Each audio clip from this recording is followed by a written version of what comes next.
біздің төл университетіміз, менің альма-матерім Әл-Фараби университетінің ойбалар орны ерекше.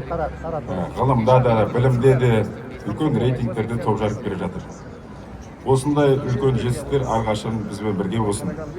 Елмен бірге университетте жаңғырып келе жатыр. Университеттің мүмкіндіктері әлеуеті зор.